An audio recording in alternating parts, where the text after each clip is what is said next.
Hi students, good morning. आज problem solving day है, तो इसमें सबसे पहला क्वेश्चन यहाँ पे लिखा हुआ है, what will be the wavelength of photon having frequency 3 × 10⁻20 hertz.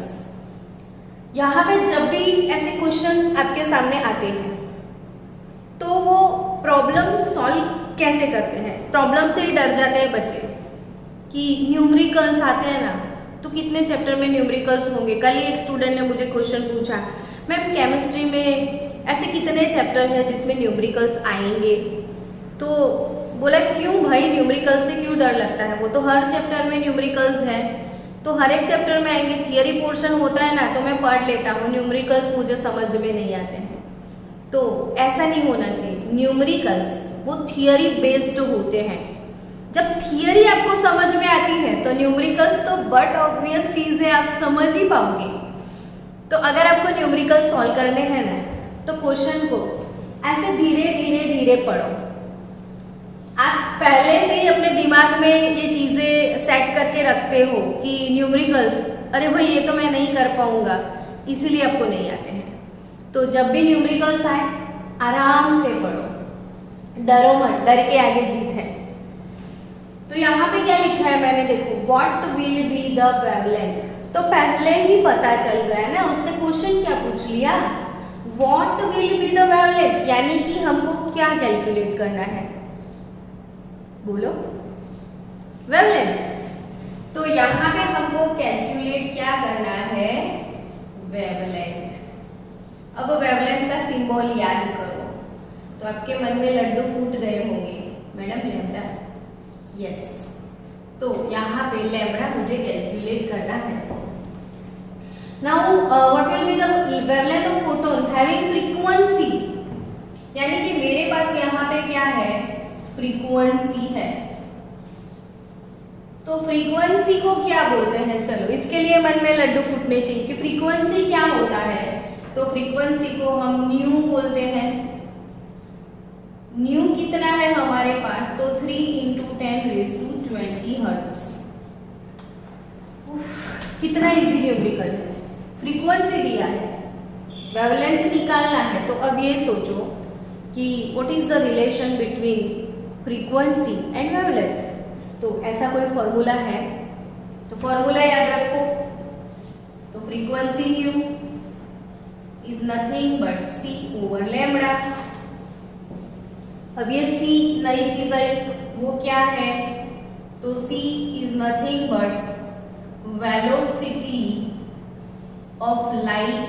c क्या है, वेलोसिटी ऑफ लाइट, और वो कितना है, तो 3 × 10⁸ मीटर/सेकेंड। तो यहाँ पे फ्रीक्वेंसी न्यू है, हमारे पास c है, तो वेवलेंथ क्यों नहीं मिलेगा, तो c/न्यू।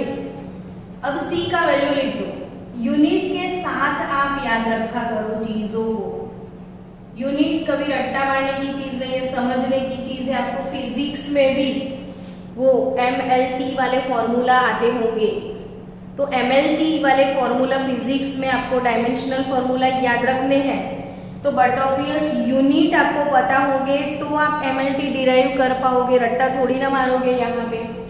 तो wavelength lambda is equal to 3 × 10⁸ metre per second है, और लैम्डा इधर चला गया तो c/न्यू। तो न्यू कितना है, तो यहाँ पे न्यू 3 × 10⁻20 हर्ट्ज, और हर्ट्ज को पर सेकेंड भी बोलते हैं, पर सेकेंड यानी 1/सेकेंड। तो यहाँ पे मीटर/सेकेंड, तो मीटर ऊपर सेकेंड नीचे, और इसका पर सेकेंड का सेकेंड ऊपर, तो सेकेंड कट हो गया, 3 भी कट हो गया। तो व्हाट इज वेवलेंथ हियर, तो 10⁸, ऊपर लेके आओ -20 मीटर, तो वेवलेंथ 10⁻⁻12 मीटर। वेवलेंथ यहाँ पे क्या है बच्चों, 10⁻⁻12 मीटर। अब मैंने एक चीज सिखाई हुई है कि 10⁻⁹ मीटर को एक नैनोमीटर बोलते हैं। एक नैनोमीटर यानी कितना, तो एक नैनोमीटर यानी 10⁻⁹ 9 मीटर। अब आपको ये 10⁻12 को 10⁻9 इंटू 10⁻³ वैसा भी लिख सकते हो ना। -9 -3 -12 होगा या नहीं होगा? तो होगा। तो यहाँ पे 10⁻9 मीटर, ये चीज देखो 10⁻9 metre that is equal to 1 nanometre. तो यानी कि ये बचा क्या 10⁻³ नैनोमीटर हो गया। तो यहाँ पे मीटर यूनिट में है 10⁻12 मीटर और नैनोमीटर यूनिट में कन्वर्ट करना है तो 10⁻³ नैनोमीटर। तो ये फ्रीक्वेंसी और वेवलेंथ का रिलेशन है। आपको सारे टर्म्स मैंने एक वीडियो में समझाए हुए हैं, प्लीज वो वीडियो भी रिवाइज कर लो आप कि फ्रीक्वेंसी, एनर्जी ऑफ फोटोन, वो सारे रिलेशंस क्या है। चलो और एक क्वेश्चन आपकी टेक्स्ट बुक में है, उसको सॉल्व करते हैं कि 100 वॉट बल्ब, क्वेश्चन क्या है कि 100 what bulb emits 100 watt bulbs emits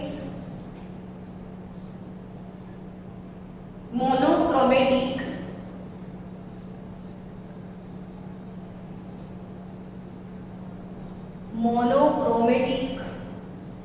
light of wavelength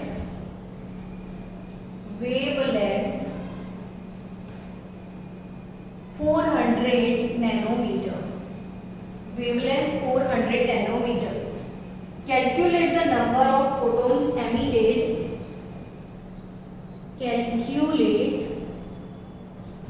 the number of photons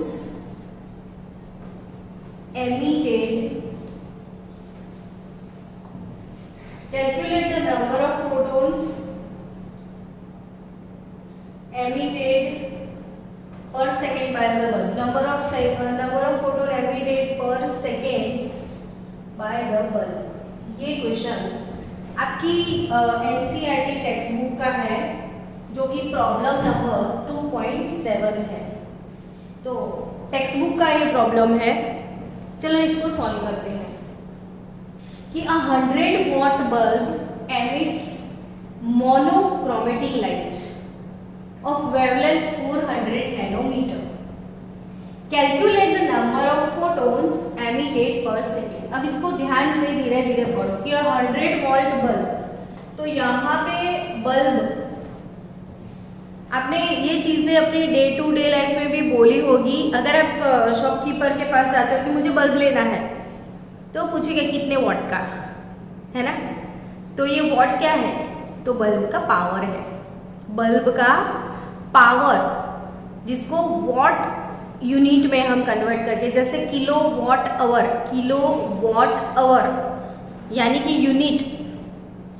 तो यहाँ पे इलेक्ट्रिसिटी का बिल आपके घर में यूनिट में आता है कि कितने यूनिट लाइट बिल कितने यूनिट का है। तो यूनिट किलो वॉट आवर, यानी ये इलेक्ट्रिसिटी का पावर है। तो पावर का यूनिट है, पावर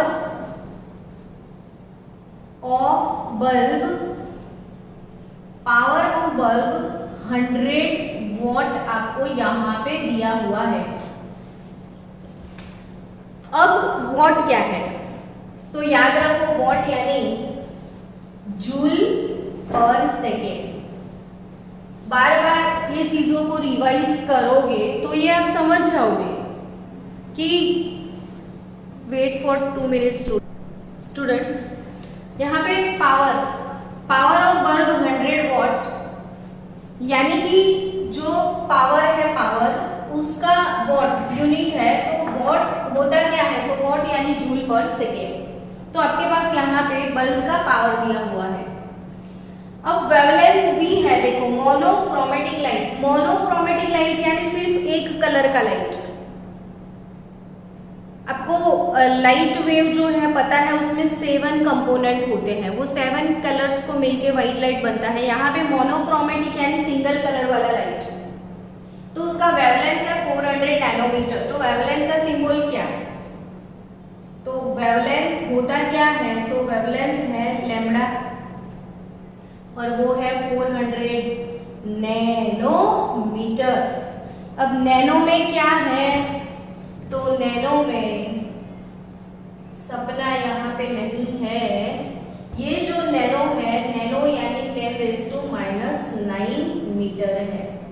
तो नैनो यानी 10⁻⁹ न है, सब याद भी रह जाता है नैनो या 9। तो 400 नैनोमीटर, तो 400 × 10⁻⁹ मीटर। अब वेवलेंथ आपके पास है, तो क्या कैलकुलेट करना है भाई, तो number of photons, number of photons. जैसे टेक्स्ट बुक में कैलकुलेट करके दिया है, वो लॉन्ग मेथड से कैलकुलेट किया है। अगर हम कंसेप्चुअली समझते हैं तो ये चीजें और छोटी हो जाती है। तो नंबर ऑफ फोटॉन्स एमिटेड पर सेकेंड। अब इसका मतलब समझो कि पर सेकेंड यानी 1 सेकेंड में कितने नंबर ऑफ फोटॉन्स एमिट होते हैं, तो इसको n बोल दो, और n मुझे कैलकुलेट करना है यहाँ पे, या आप इसको कैपिटल N भी बोल सकते हो, वॉट एवर यू लाइक, यहाँ पे आप बोल सकते हो इसको। तो नंबर ऑफ फोटॉन्स एमिटेड पर सेकेंड n आपको निकालना है। यहाँ पे उसने बोला है calculate the number of photons emitted पर सेकेंड। अब ये कैसे सॉल्व किया जाए, तो मैंने आपको एक चीज सिखाई थी कि भाई एनर्जी, आप ये चीज भी हमेशा याद रखो कि जो एनर्जी है ना, एनर्जी का यूनिट जूल या कैलोरी होता है। तो एनर्जी ऑलवेज जूल में कैलकुलेट करते हैं। जैसे आप मिल्क लेने जाते हो तो कितना आसानी से बोल देते हो कि 2 लीटर, 3 लीटर, 5 लीटर, तो आपको यूज टू हो गया, वॉल्यूम का यूनिट यूज टू, कि वॉल्यूम तो लीटर। वैसे ही बच्चों इसको यूज टू बना लो कि जूल क्या है, तो एनर्जी का यूनिट जूल है। तो यहाँ पे एनर्जी ऑफ फोटोन फॉर्मूला याद रखना, एनर्जी ऑफ फोटोन, एनर्जी के लिए E for energy, energy of photon E is equal to h nu. Formula क्या है फ्रीक्वेंसी के साथ, energy of photon E is equal to h nu. But अभी आपने एक क्वेश्चन सॉल्व किया कि न्यू इज इक्वल टू, तो c बाय लैम्बडा था ना, तो it is h c over lambda होगा। Nu is equal to c by lambda था, तो E is equal to h c over lambda होता है। अब आप सोचोगे कि ये एनर्जी फोटोन की है, तो कितने फोटोन की है, तो ये वाला फॉर्मूला सिर्फ एक फोटोन का है। कितने फोटोन का है, सिर्फ एक फोटोन का।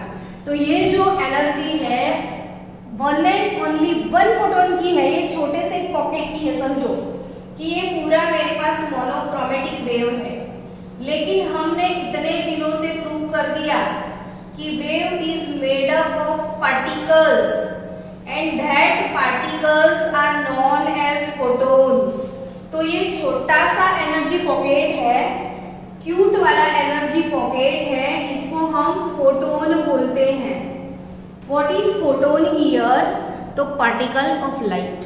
फोटोन यानी क्या बच्चों, पार्टिकल ऑफ लाइट, इसको हम फोटोन बोलते हैं। तो यहाँ पे ये रेडिएशन के अंदर जो छोटे छोटे पार्टिकल्स हैं वो एनर्जी पॉकेट है, सब अपने अपने साथ एनर्जी लेके चलते हैं। इसके पास एनर्जी है, इसके पास एनर्जी है, इसके पास एनर्जी है, यानी एनर्जी क्वांटाइज्ड है। क्वांटाइज्ड यानी कोई एक बक्से में एनर्जी नहीं है, हर एक के पास एनर्जी है। तो ये फोटोन जो छोटा सा पार्टिकल है उसको क्वांटम भी बोलते हैं हम। तो यहाँ पे एनर्जी क्वांटाइज्ड होती है। क्वांटाइज्ड यानी कि हर एक पार्टिकल के पास होती है। जैसे चींटियां होती है ना, तो चींटियों की लाइन आपने देखी होगी कि बहुत सारी चींटियां, जैसे आपने आटा डाल दिया तो सारी चींटियां ना एक वेव फॉर्म में जाती हैं। आप दूर से देखोगे तो पूरा लाइन आपको चींटियों का दिखेगा। अब हर एक चींटी के पास एक वो आटे का पार्टिकल होता है, यानी कि एक चींटी एक फोटोन हो गई और एक चींटी एक आटे का पार्टिकल लेके जा रही है तो वो कुछ एनर्जी लेके जा रही है। तो वैसे जितनी भी चींटियां हैं सब चींटियां अपने साथ एनर्जी लेके जा रही है, यानी कि हर एक चींटी जो फोटोन है या एक एनर्जी पॉकेट है। तो यहाँ पे एक वेव है, उसमें बहुत सारे छोटे छोटे क्वांटम्स हैं और हर एक क्वांटम के पास एनर्जी है। तो यहाँ पे यही चीजें आपको समझनी है कि सिर्फ एक फोटोन का एनर्जी कितना, तो एक ही फोटोन का एनर्जी की is equal to hc upon lambda जितना। अब एक फोटोन का इतना तो दो फोटोन का कितना बोलो, तो दो फोटोन के लिए 2 इंटू hc अपॉन लैम्बडा होगा। अब आपको पूछे कोई 3 फोटोन का कितना, तो आप क्या बोलोगे 3 इंटू hc अपॉन लैम्बडा। आप 4 फोटोन के लिए कितना, तो 4 इंटू hc अपॉन लैम्बडा। समझ पा रहे हो ना कि एक का कितना तो दो का कितना, 3 का कितना, 4 का कितना। तो बच्चों if I have n mole of photon या n नंबर ऑफ फोटोन, तो energy of n photon, energy of n photon, तो E n कितना, तो n hc अपॉन लैम्बडा जितना। तो यहाँ पे एक का इतना, दो का 2 hc अपॉन लैम्बडा, 3 के लिए 3 hc अपॉन लैम्बडा, तो n फोटोन के लिए n hc अपॉन लैम्बडा। अब यहाँ पे हमारे पास n फोटोन का एनर्जी है 100 वॉट, यानी कि यहाँ पे मेरे पास एनर्जी है कुल मिला के। मुझे नंबर ऑफ फोटोन निकालना है, तो उसको मैं कैसे कैलकुलेट करूँ, तो En, क्योंकि जूल तो एनर्जी का ही यूनिट है, तो पर सेकेंड वो कितनी एनर्जी क्रिएट करता है, तो 100 वॉट यानी कि 100 जूल पर सेकेंड। तो यहाँ पे एनर्जी 100 जूल पर सेकेंड है। एंड नंबर ऑफ फोटोन जो कि मुझे कैलकुलेट करना है,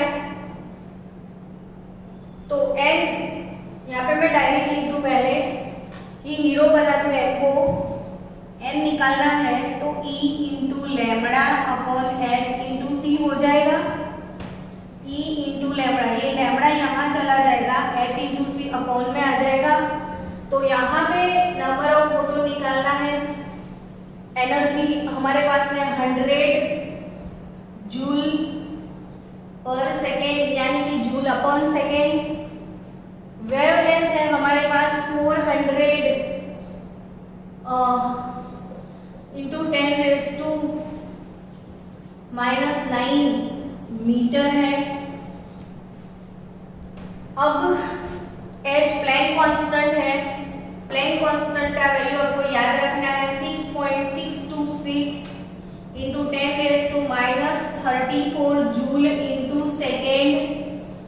इसको भी यूनिट के साथ याद रखा करो, ये प्लैंक का गिफ्ट है आपके लिए, तो प्लैंक ने बोला है उसको आप याद रखो 6.626 इंटू 10⁻34 जूल इंटू सेकेंड। तो यहाँ पे प्लैंक का वैल्यू डाल दिया c, तो भाई लाइट का वेलोसिटी है, वो लाइट के वेलोसिटी को मैं यहाँ पे रख देती हूँ, ये जूल इंटू सेकेंड, इसका भी सेकेंड मैंने यहाँ पे शिफ्ट किया। यहाँ पे मैं लिखती हूँ 3 इंटू 10⁸, इसका मीटर होता है, मीटर पर सेकेंड, और इसका सेकेंड भी ऊपर जाएगा, मीटर अपॉन सेकेंड। अब सोचो क्या चला गया, तो जूल गया, एक सेकेंड भी गया, एक मीटर भी कट, बचा क्या, तो 400 इंटू 100, 400 इंटू 100 यानी कि 4 में लिख दूं, 1 2 3 4, तो 10⁻⁴ इंटू 10⁻⁻⁹ अपॉन 3 इंटू 6.626 इंटू 10⁻⁸ -34। चलो तो 4/3 अपॉन 6 तो 0.2012 नहीं तो 0.2012 इंटू 10 कितना, तो देखो 10⁴, ये 100 इंटू 400 का वैल्यू है 4/10। ओके, तो 10 का पावर निकालो तो 4 -9, 8 - 34 यानी कि 26 और ऊपर आएगा तो +26 तो 0.212 10⁻21 2012 इंटू 10⁻21 और यहाँ पे 1/सेकेंड यानी कि पर सेकेंड। यहाँ पे आपको क्या करना है, 4 divided by 3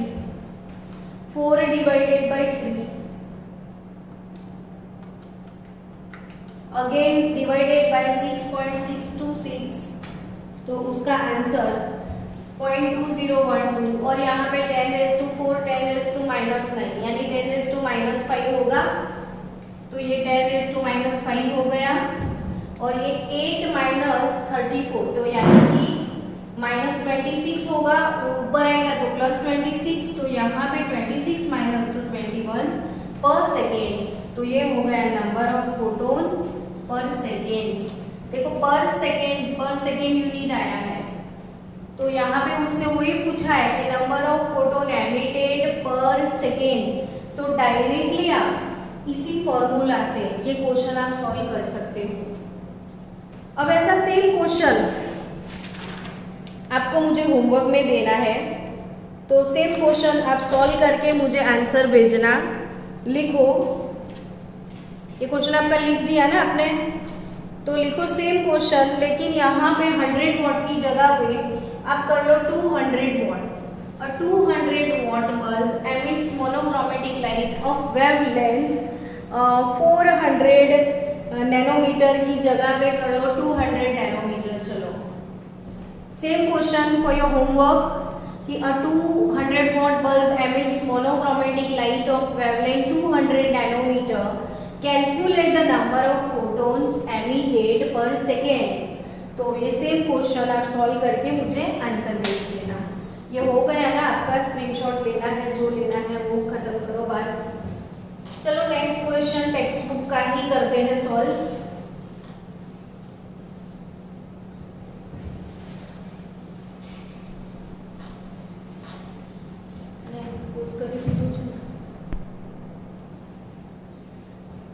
Next problem 2.8. When electromagnetic radiation of wavelength 300 nanometer falls on the surface of sodium, electrons are emitted with a kinetic energy of 1.68 into 10⁵ joule per mole. What is the minimum energy needed to remove an electron from sodium? What is the maximum wavelength that will cause a photoelectron to be emitted? Very nice question. This question is based on photoelectric effect.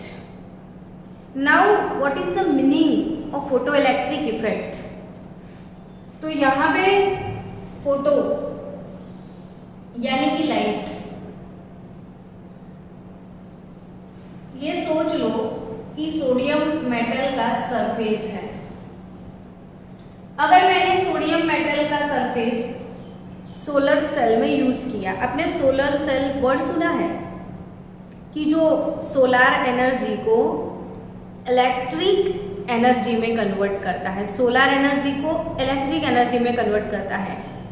तो जब solar light, solar raise वो metal की surface, वो solar cell में कुछ नहीं होता है, सिलिकॉन मेटल का चिप होता है ऐसे से, तो ये मेटल का जो सरफेस है उसके ऊपर सोलार वेव्स जो है वो गिरते हैं तो क्या होता है, तो ऐसा क्या हो जाता है कि मेटल के ऊपर सन रेज की वजह से इलेक्ट्रिसिटी डेवलप होती है।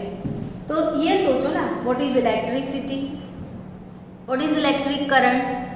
तो electric current is nothing but flow of electron, अभी अभी मैंने बोला कि वो जो वेव्स होते हैं ना वो छोटे छोटे पार्टिकल से बनते हैं। तो जो इलेक्ट्रिक करंट के वेव्स है वो कौन से पार्टिकल से बनते हैं? तो वो इलेक्ट्रॉन के पार्टिकल से बनते हैं। तो electric current electricity has also particle nature, electricity has also particle nature. और जो इलेक्ट्रिक वेव्स है वो कौन से पार्टिकल के थ्रू पास होते हैं? तो इलेक्ट्रॉन से पास होते हैं। तो यहाँ पे मेटल जो है, मेटल के ऊपर जब वेव्स इनपुट होते हैं तो मेटल के अंदर से इलेक्ट्रॉन का एमिशन होता है। एमिशन ऑफ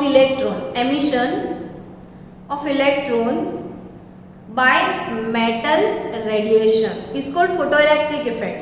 तो यहाँ पे emission of electron by metal radiation is called photoelectric effect, यानी कि मेटल पे जब रेडिएशन होता है तो इलेक्ट्रॉन्स एमिट होते हैं। अब इसी चीज को ध्यान से समझते हैं चलो कि अंदर से इलेक्ट्रॉन ऐसे बाहर क्यों निकल गए। जब सनलाइट मेटल के फेस पे अप्लाई हुआ तो अंदर से इलेक्ट्रॉन क्यों जंप मार के बाहर आ गए? तो ये सोडियम मेटल है समझो, बिल्कुल न्यूक्लियस, मतलब एटम के अंदर न्यूक्लियस होता है, न्यूक्लियस के अंदर क्या होते हैं? तो प्रोटॉन्स। यहाँ पे ऑर्बिट पे क्या है? तो इलेक्ट्रॉन्स।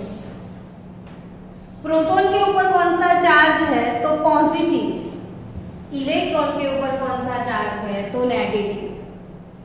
पॉजिटिव चार्ज और नेगेटिव चार्ज दोनों के बीच में क्या होता है? तो अट्रैक्शन फोर्स होता है।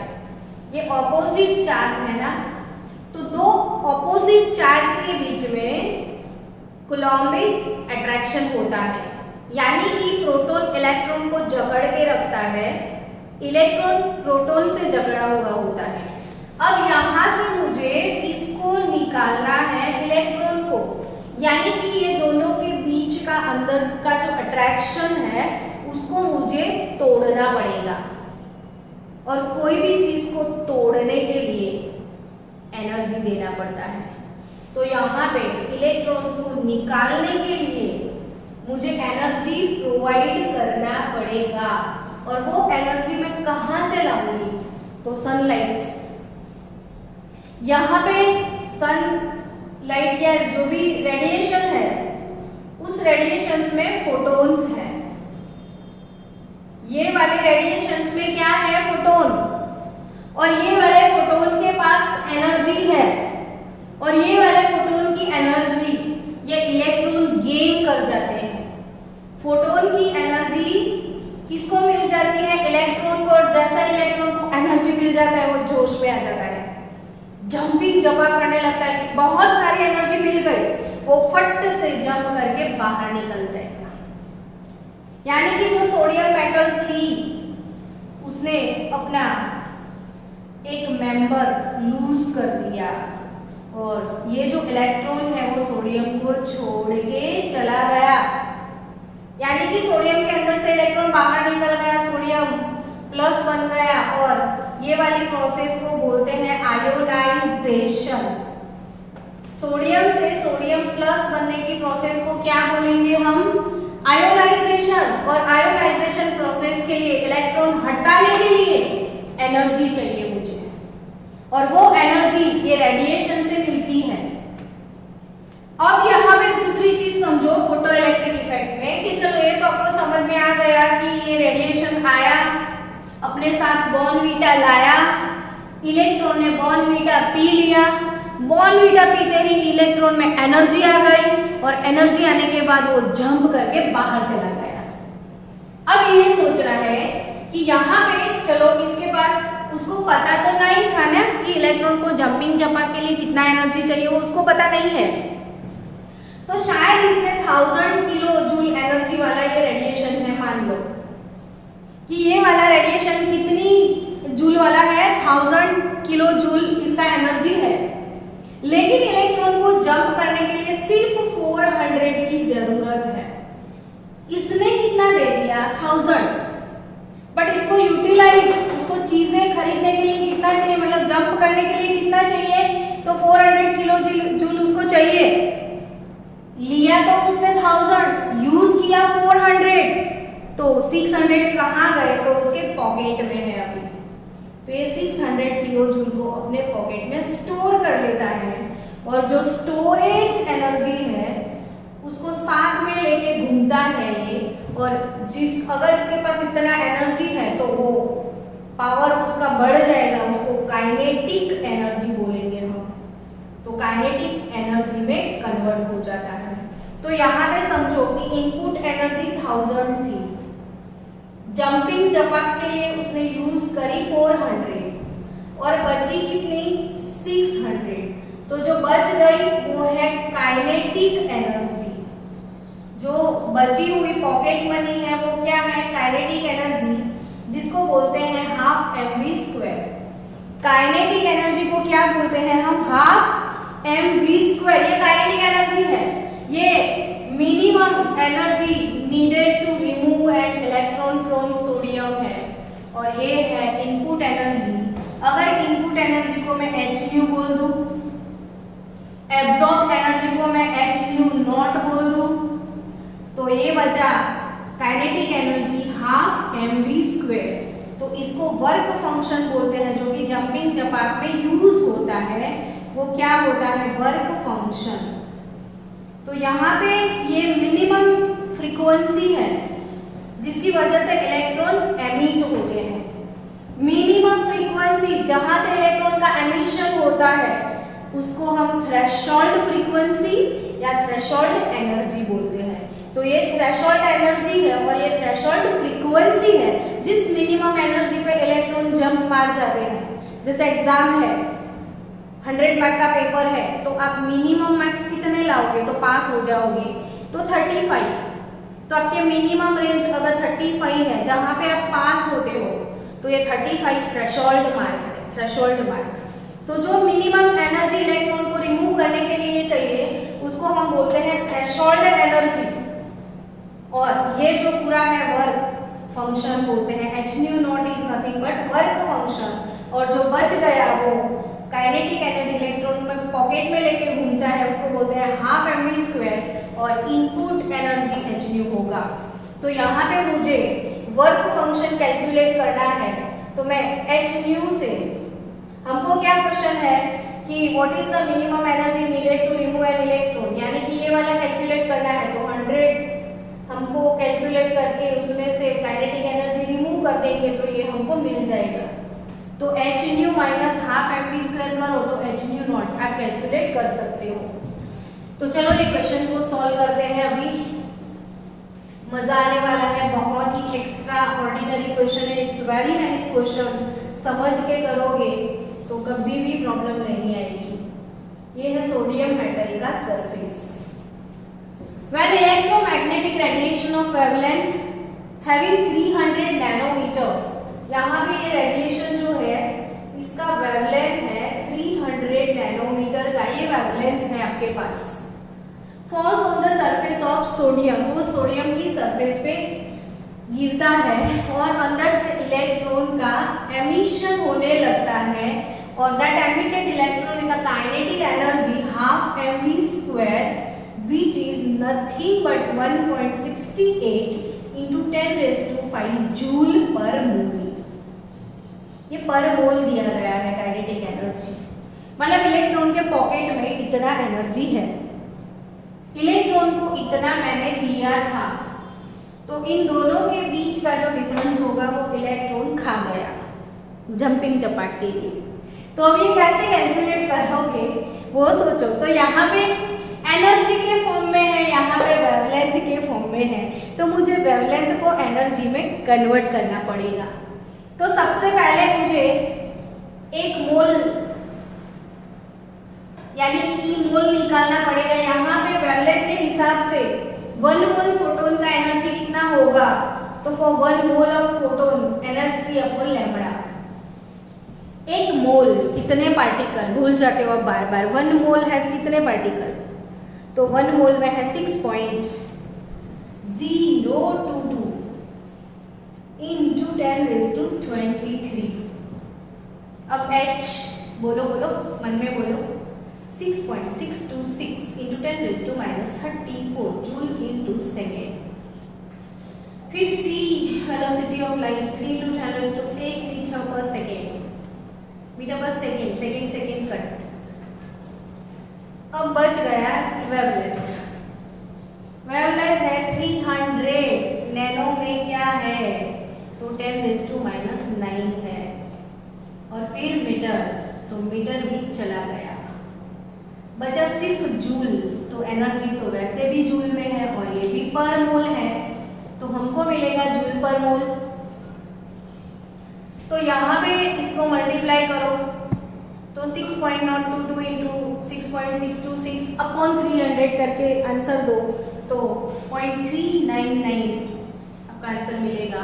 और 10⁻23, ये 9 ऊपर आ जाएंगे तो कितने आएंगे, 23 + 9 32 होते हैं ना, और 32 + 8 40, 40 - 34 6, तो 10⁻6 जूल पर मोल।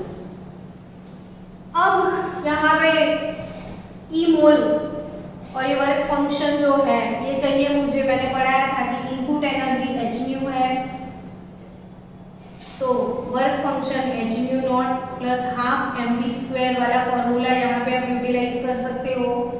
आपको निकालना है hν0, तो दिस माइनस दिस, यानी कि हमारे पास ये hν वाला है ई मोल इतना, ये लेकिन 5 के पावर में है तो इसको भी 5 के पावर में डाल दो। तो यहाँ पे electrons are emitted with the kinetic energy. What is the minimum energy, तो यहाँ पे बोल सकते हो आप कि minimum energy needed to remove, minimum energy needed to remove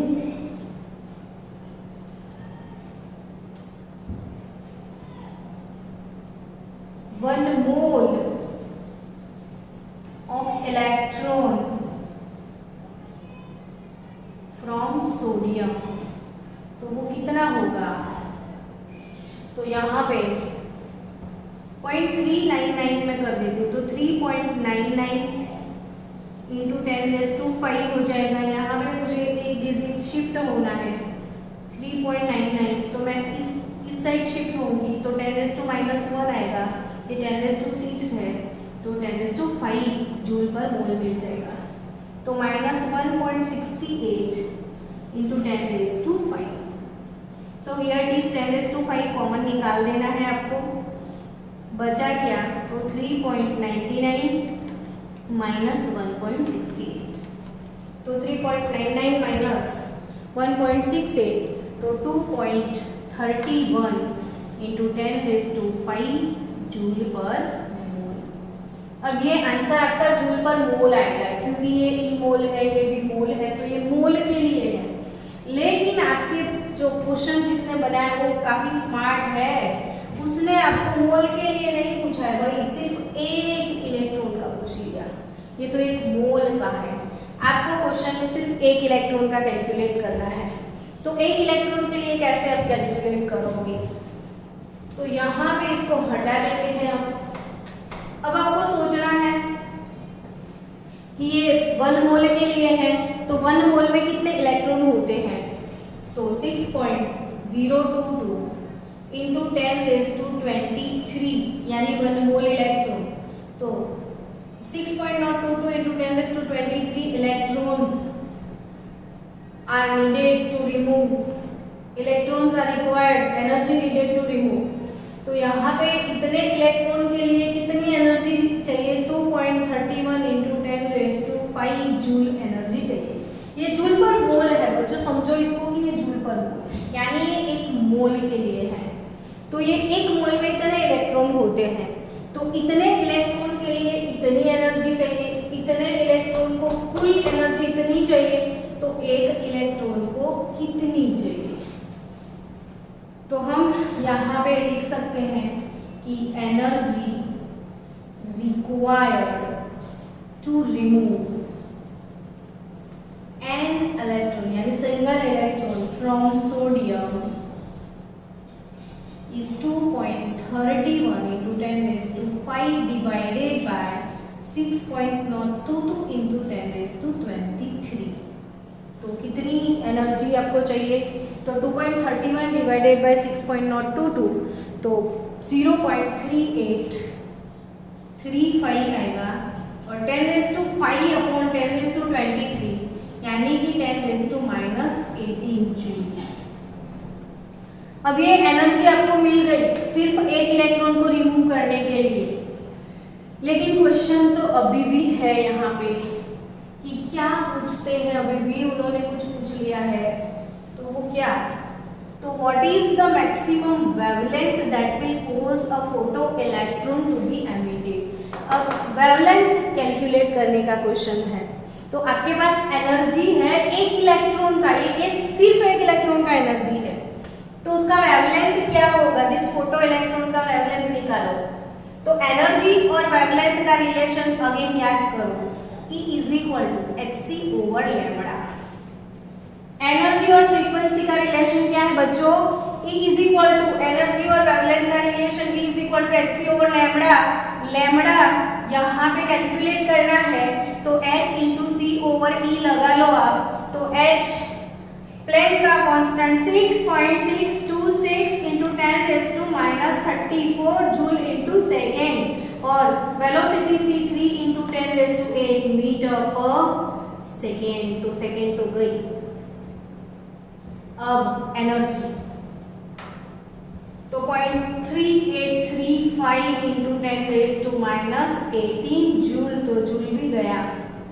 तो यहाँ पे 6.626 इंटू 3 अपॉन 0.3835 तो 51.833 into 10 raise to -34 plus 8 plus 18 तो 18 ऊपर आएगा 26 होगा, तो -34 प्लस 26 यानी कि -8। तो ये यूनिट क्या होगा? मीटर होगा। तो आपके पास वेवलेंथ मीटर में आ गया। अब 10⁻⁰ मीटर आपको नैनो में क्या है? तो 10⁻⁹ है, वो पता चल गया। तो इसको -9 बना दो। तो -9 बनाने के लिए और मुझे -1 चाहिए, और -1 बनाने के लिए मुझे ऐसे आना पड़ेगा। तो लैम्बडा इज इक्वल टू 518.33 कर दो। एक डिजिट यहाँ पे आ जाओ तो 10⁻⁻1 आ जाए, तो 10⁻⁹ मीटर हो जाए। और 10⁻⁹ मीटर को तो हम नैनोमीटर बोलते हैं। तो वेवलेंथ हो गया 518.33 नैनोमीटर। 0.33 को भी आप इग्नोर कर सकते हो। तो वेवलेंथ 518 नैनोमीटर। मस्त क्वेश्चन है ना? थक गए उसको सॉल्व करते करते, कितनी सारी इसमें कैलकुलेशंस है, लेकिन ये जंबो पैक है। बहुत सारे छोटे छोटे कैलकुलेशन को इन्वॉल्व करके एक बड़ा सा पैकेज बना दिया और ये क्वेश्चन को सॉल्व करने में मुझे बहुत मज़ा आया। होप आपने भी एंजॉय किया होगा। तो चलो मिलते हैं कल नेक्स्ट लेक्चर में।